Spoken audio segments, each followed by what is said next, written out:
Bonjour les vierges, bienvenue pour votre tirage du mois de mai 2020. J'espère que vous allez bien déjà avant de commencer ce tirage. Donc on va regarder, donc j'ai utilisé des jeux de tarot, que des jeux de tarot. Donc on va regarder avec un premier jeu de tarot les énergies générales ici. Ensuite on regardera le professionnel, puis le sentimental avec le tarot des flammes jumelles. Alors, les énergies générales, je vais vous montrer les cartes. Et ensuite, je ferai l'interprétation. Première carte, le 5 de denier, au niveau des énergies générales. Donc on voit que cette carte n'est pas forcément très gai, mais ne vous inquiétez pas, vous allez voir ce qui arrive par la suite. La carte de l'étoile. Magnifique carte de protection et d'espoir. Ici, on a l'ermite qui est présenté comme ceci. Et là, il est donc sorti à l'envers. Ici, on a la carte du 6 de coupe. C'est en lien avec l'enfance, l'enfant intérieur. La reine de bâton. Et enfin, on a la roue de fortune. Alors, sur les 6 cartes qui sont tombées, vous avez 3 arcanes majeures. Donc, cette information déjà nous indique que les messages vont être... ce mois de mai sera important dans l'évolution de votre vie personnelle. Alors, il est possible que vous entriez dans ce mois de mai avec un sentiment de manque. Donc, ça peut être... Là, on est au niveau des énergies générales. Donc, ça peut être soit sur un pan de votre vie, soit au niveau de votre intérieur, développement personnel. Un sentiment de manque, c'est possible que ce soit lié à ce qu'on est en train de vivre par rapport au confinement. Donc voilà, c'est possible qu'on entre dans ce mois de mai avec ce sentiment de manque, mais on nous dit ici que de garder espoir. La carte de l'étoile, c'est vraiment une magnifique carte d'espoir. On nous dit de garder espoir par rapport à la situation. Et cette carte, elle indique aussi qu'on est protégé. Donc, en fait, on n'est pas... On n'est pas plus protégé un mois qu'un autre, hein. Les guides sont toujours là pour nous, mais c'est surtout pour vous le rappeler, pour vous dire, pensez que vous avez des guides, que vous êtes protégés, et que vous pouvez leur parler, même si on les a jamais vus, même si on ne sait pas leur nom, ben, vous pouvez leur parler de façon assez simple, hein. Vous asseyez, vous prenez quelques respirations, et puis vous vous adressez à eux pour leur demander des choses, pour qu'ils répondent à certaines de vos questions. Et donc, ils pourront vous aider aussi comme ça. N'hésitez pas à leur demander. Ici, on a la carte de l'ermite qui est sortie à l'envers. Donc, ça veut dire que, en fait, c'est la fin de la solitude avec cette carte. Donc c'est pour ça que je vous disais que ne vous inquiétez pas, il y a de bonnes choses à venir parce que ce sentiment de manque, ça peut être en lien avec donc la situation de confinement. Mais ne vous inquiétez pas, ici, il y a une ouverture, vous allez sortir en fait de ce sentiment de manque et sortir de cette solitude avec la carte de l'ermite. Ensuite, vous avez, donc là, c'est les deux énergies qui vont vous accompagner et vous aider.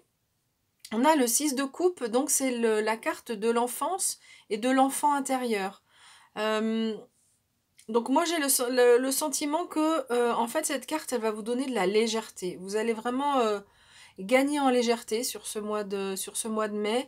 Le fait de sortir de l'isolement, en fait, ici, ça va vous permettre d'être à nouveau bien et vous allez vraiment gagner en légèreté.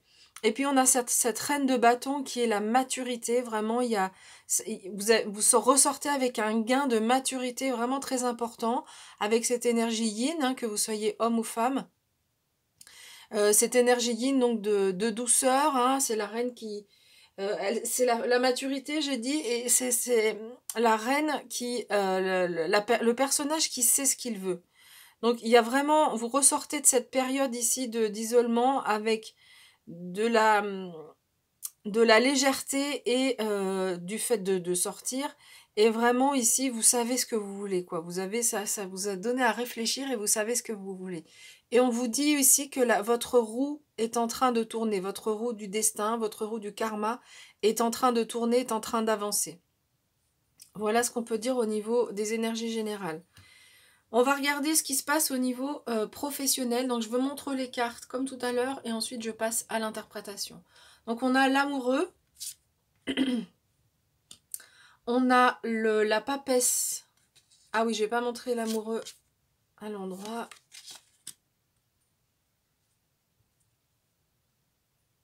Et donc, qui s'est présenté à l'envers. Donc, la papesse, la voilà. Elle s'est présentée à l'envers aussi. Le 8 de denier. La reine d'épée.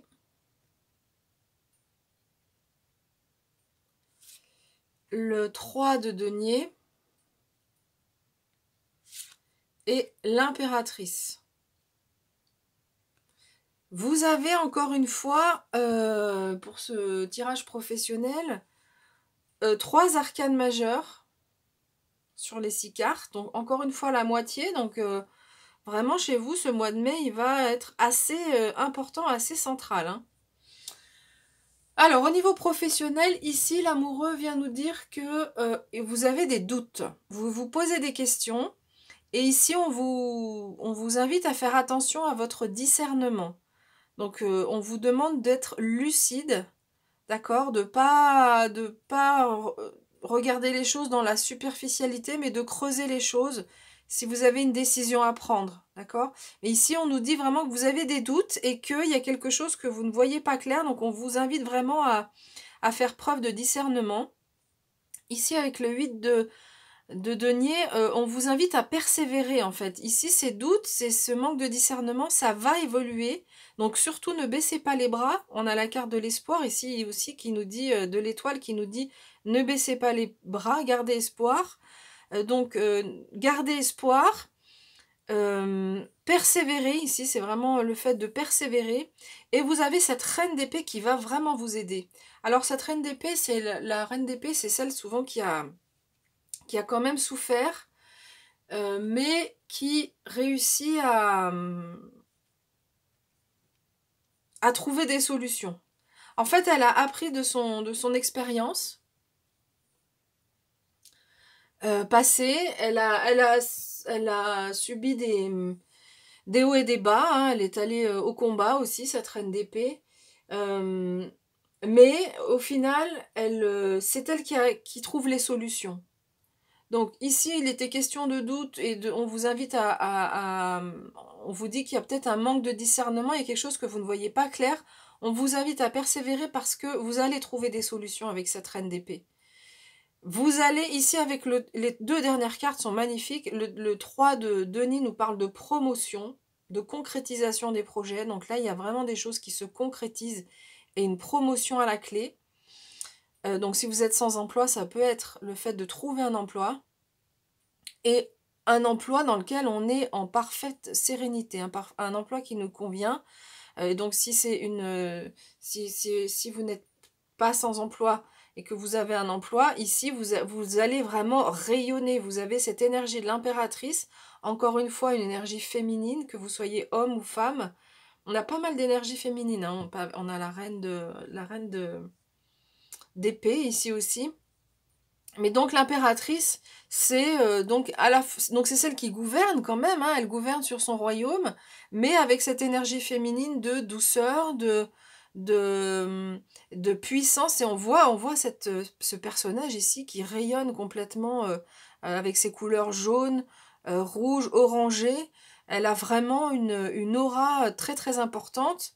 L'impératrice aussi, c'est la créativité. Donc, au niveau professionnel, vous avez des solutions et vous avez des idées créatrices pour créer de nouvelles choses. Et c'est des idées qui se concrétisent dans la matière ici, hein, avec la concrétisation des projets. Donc voilà, au mois de mai, il y a vraiment une belle évolution au niveau professionnel. Allez, on va regarder ce qui se passe au niveau sentimental cette fois. Je vais voir si j'arrive à mettre toutes les cartes ici. Hop. Presque. Hop, je vais décaler un petit peu. Voilà. Alors, on va regarder, je vais encore une fois vous montrer toutes les cartes et après c'est parti pour l'interprétation. Donc l'union sacrée, donc c'est une carte magnifique, hein. Ça c'est vraiment votre couple, c'est l'union sacrée. Si vous venez de rencontrer quelqu'un, c'est l'union sacrée, c'est la plénitude, c'est tout ce que, voilà, c'est le couple qui est béni par la source, par le monde spirituel. Donc l'union sacrée. Ensuite, solitude. Ensuite, on a les pensées. On voit, regardez, ce lien énergétique qui existe entre les deux personnes par rapport aux pensées, entre les deux crânes des personnes, dans les deux cerveaux des personnes. Le détachement et la fusion. J'essaye de voir, je suis désolée, je bouge un peu les cartes parce que j'essaie de voir si que vous puissiez voir la carte au mieux, les cartes. Alors ok, on y va pour l'interprétation. Donc l'union sacrée, j'en ai parlé, votre couple, c'est vraiment le couple protégé par la source, quoi. Voilà, vraiment, c'est vraiment important. Donc, soit votre partenaire, soit si vous venez de rencontrer quelqu'un, et si vous êtes célibataire, ce sera votre prochain partenaire. Il est question d'union sacrée, vous allez rencontrer la personne qui vous convient. Alors, c'est pas forcément sur le mois de mai, ce que je vois ici, mais en tout cas, l'univers et vous aussi, vous y travaillez. Alors, il est possible que... Donc ça, c'est vraiment l'introduction, la conclusion, hein, le général sur le sentimental. Sur ce mois de mai, il est possible qu'il y ait un sentiment de solitude, que vous soyez célibataire ou en couple. Mais ici, on vous dit que votre partenaire pense à vous de façon très importante. Vous êtes ensemble par les pensées, vous êtes connectés. Si vous êtes célibataire ici, soit vous pensez à quelqu'un et cette personne pense à vous, donc c'est un début de rapprochement, ça peut être ça. Sinon, si vous n'avez personne en tête et personne en vue, on vous dit qu'avec votre prochain partenaire, il y aura cette connexion de télépathie presque. Donc c'est vraiment quelque chose de très fort. Ici, on a la carte du détachement. Alors ici, en fait, cette carte, elle nous invite à éviter de vivre une relation dans laquelle on est ligoté, dans laquelle on est attaché l'un à l'autre. Alors, attaché, c'est pas le bon terme, mais un lien qui serait trop, qui serait privatif en fait. Voilà. L'amour inconditionnel, c'est la liberté. C'est donc la liberté, ça veut pas dire aller voir ailleurs ou quoi que ce soit. C'est savoir qu'en fait, on est lié à l'autre et que rien ne peut se passer qui détourne en fait le couple. Et donc c'est ça, hein, l'union sacrée, c'est clairement, on vient vous dire ici, mais n'ayez pas de crainte, même s'il y a un moment de... Vous vous sentez seul et même si il y a un moment de pause dans le couple, vous êtes liés par la pensée et ici, en fait, votre couple, de toute façon, il est divin, il est sous la protection du monde spirituel. Donc, on vous invite à vous détacher. Donc, se détacher, ça ne veut pas dire ignorer ou s'en fiche complètement de l'autre. Non, c'est pas ça, mais avoir un moment où peut-être, s'il y a ce moment de solitude, vous sentez un peu de distance dans le couple. Parfois, ça fait partie du cheminement du couple. Mais ici, on vous invite à, du coup, plus penser à vous centrer sur des choses qui vous font plaisir, en attendant que ce moment passe. Parce que ici, on a la carte de l'ermite quand même à l'envers, qui nous dit que cette phase de solitude, elle ne va pas durer du tout. Donc ici, c'est vraiment éviter les sentiments de jalousie, la peur de perdre l'autre, la peur qu'il nous abandonne. Votre partenaire, vous êtes une union sacrée, donc c'est impossible que vous vous abandonniez.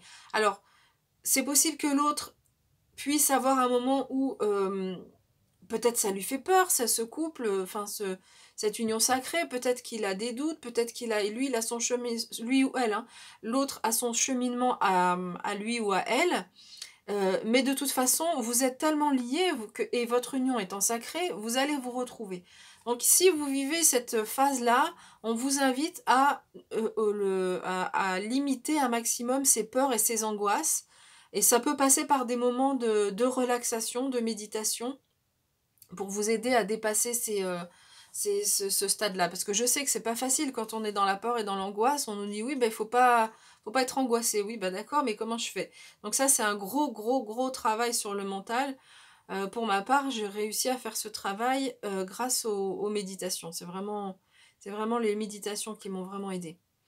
Et enfin, on a cette magnifique carte de la fusion qui va rappeler aussi un petit peu qui est un peu dans le même état d'esprit que la roue de fortune. Mais ici, on nous dit que vous êtes arrivé à la fin d'un cycle. Ah, on la voit peut-être pas très bien. Ici, on nous dit que vous êtes arrivé à la fin d'un cycle. Avec la fusion, euh, vous finissez un cycle et vous passez à l'étage supérieur. C'est ce qu'elle nous dit, cette carte de la fusion. Donc c'est vraiment une belle conclusion entre la première... Et vous avez encore 2 arcanes majeures. Dans ce jeu, c'est assez rare que je sorte beaucoup d'arcanes majeures sur un tirage. Là, 2 arcanes majeures sur les 5. C'est vraiment pas mal. Donc vous avez un mois avec beaucoup d'arcanes majeures, donc un mois qui va vraiment être important au niveau sentimental également. Voilà ce que je pouvais vous dire à propos de votre tirage. Écoutez, je vous souhaite un bon mois de mai. J'espère que cette vidéo vous a plu. N'hésitez pas à faire un like, à partager. Et puis, écoutez, on se retrouve bientôt pour de nouveaux tirages. En attendant, prenez bien soin de vous. À bientôt.